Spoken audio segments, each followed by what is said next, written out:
اللہ کی قسم اٹھا کر کہتا ہوں، عاشق تو پیغمبر کے دنیا میں بڑے آئے، لیکن ابو بکر صدیق کے عشق کا مقابلہ کوئی نہیں کر سکتا۔ غار ثور کی بات ہے، جب اللہ کے نبی نے رات گزاری، صبح ہوئی اٹھے تو اللہ کے پیغمبر نے پوچھا، ابو بکر آپ کے پاس ایک چادر تھی، آپ کے پاس ایک کپڑا تھا، آپ کو نظر نہیں آ رہا؟ تو ابو بکر صدیق نے رو کر عرض کیا، یا رسول اللہ فداک ابی و امی، میرے ماں باپ آپ پر قربان ہو، رات کے وقت جب میں نے غار کو صاف کیا تھا تو غار کے اندر سوراخ تھے، میں نے اپنے کپڑے کے ٹکڑے ٹکڑے کر دیے، چادر کو میں نے پھاڑ دیا، اس کے ٹکڑے ٹکڑے کر تمام سوراخوں کو بند کر دیا، ایک سوراخ رہ گیا تھا، میں اپنی ایڑی لا کے اس کو بند کر دیا تھا۔ جب اللہ کے نبی نے یہ بات سنی تو مسکرانے لگے۔ اللہ کے نبی ابو بکر صدیق کی اس ادا کو دیکھ کر اتنے خوش ہوئے کہ اللہ کے حبیب نے غار ثور میں ابو بکر صدیق کے لیے دعا کی، ایسی دعا کی کہ دعا کرنے کا حق ادا کر دیا۔ اللہ کے پیغمبر دعا کرتے ہیں، اللہم اجعل ابا بکر فی درجی ما فی الجنہ۔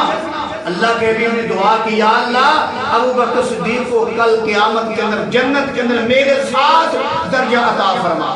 جب یہ دعا کی تو فوراً اللہ تعالیٰ نے جواب دیا، اللہ تعالیٰ نے فرمایا، میرے محبوب ہم نے آپ کی دعا کو قبول کر لیا ہے۔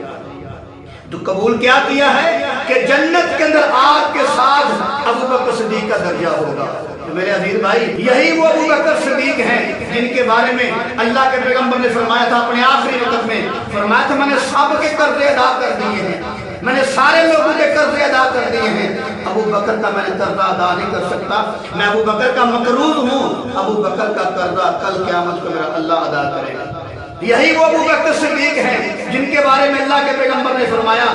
اگر خدا کی ذات کے بعد اگر میں کسی کو اپنا خلیل بناتا تو ابو بکر صدیق کو بناتا۔ یہی وہ ابو بکر صدیق ہیں جنہوں نے اپنے محبوب کو اپنی بیٹی دی عائشہ رضی اللہ تعالی عنہا، اور خود جو ہے اللہ کے حبیب کے سسر بن گئے، اور جو سسر ہوتا ہے وہ باپ کے قائم مقام ہوتا ہے۔ یہی وہ ابو بکر صدیق ہیں جن کے بارے میں اللہ کے پیغمبر نے فرمایا، ابو بکر جو ہے یہ میرے کان ہے، ابو بکر میری آنکھ ہے۔ جو آدمی پیغمبر کی آنکھ کو تکلیف دیتا ہے اس کو پیغمبر کا گستاخ کہتے ہیں، اور پیغمبر کا گستاخ واجب القتل ہوتا ہے۔ جب پیغمبر نے کہہ دیا ابو بکر میری آنکھ ہے، تو جو ابو بکر کی آنکھ کی گستاخی کرے گا سمجھو وہ پیغمبر کی گستاخی کرے گا۔ جو ابو بکر صدیق کے کان کی گستاخی کرے گا وہ سمجھو پیغمبر کی گستاخی کرے گا، جو ابو بکر صدیق کی گستاخی کرے گا وہ محمد مصطفیٰ کی گستاخی کرے گا۔ اللہ کے نبی نے خود فرمایا، اور اللہ کے نبی نے فرمایا ابو بکر جو ہے معی فی الجنہ، ابو بکر میرے ساتھ جنت میں ہوگا۔ تو اسی وجہ سے اللہ کے پاک پیغمبر نے خوش ہو کر